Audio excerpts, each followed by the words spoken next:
growing up as a little girl, my dad would work the pancake breakfasts at our parish, and I was just always so proud of him when he was back there flipping those pancakes. Pat Cressy credits her parents for showing her that a life of giving is a life well lived. They were always there when a neighbor needed something. They were there. They were always supportive at the school.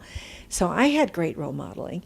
And when you think of the people you admire, I admire community service in other people. I want to emulate that. She just has a real passion. If she sees a need in a group of people or an organization and sees that they need her help and sees a way that she can be effective, she just picks up that mantle and becomes not just an advocate, but a champion.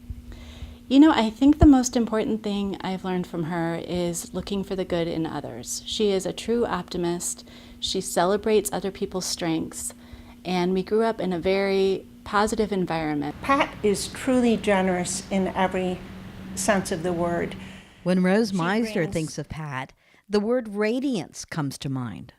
They say some people light up a room when they enter. That's definitely Pat Cressy. And what was interesting to me is the only other person where that would have been my top word would have been Chuck Romer.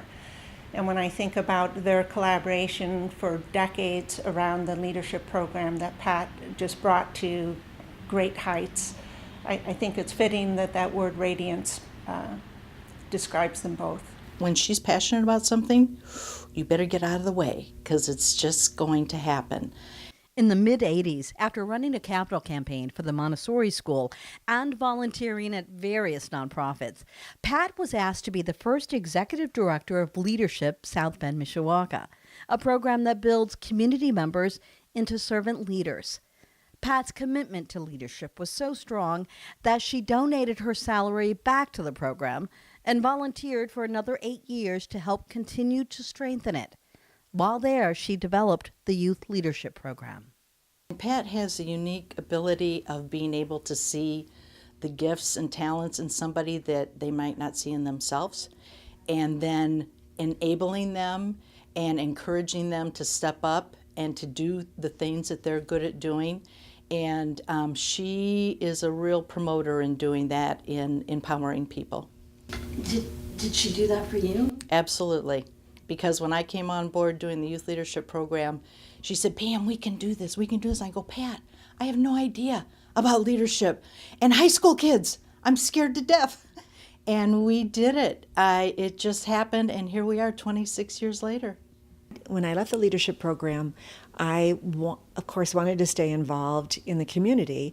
And so all those years of looking at the issues of the community, it's like a big bowl of pasta.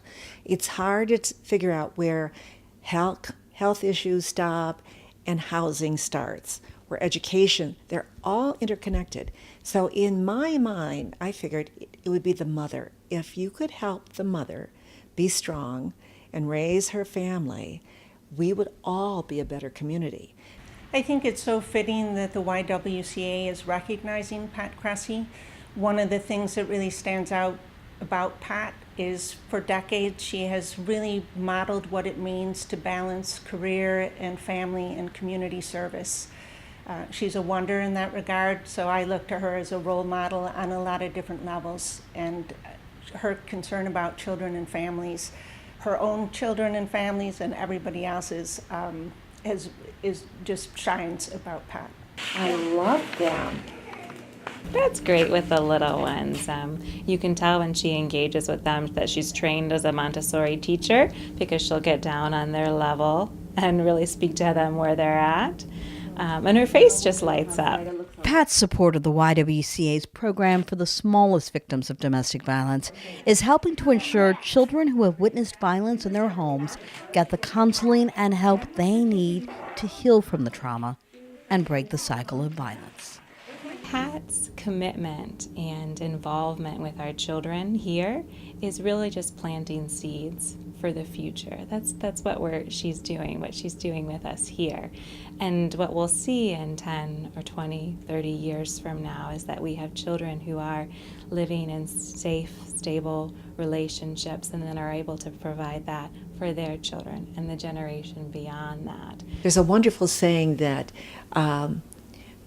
we by planting shade trees that we will never sit under, we're making our community better. You have to do those works now, even though you may not see the fruit of it, but future generations will. You just have to believe and keep on keeping on.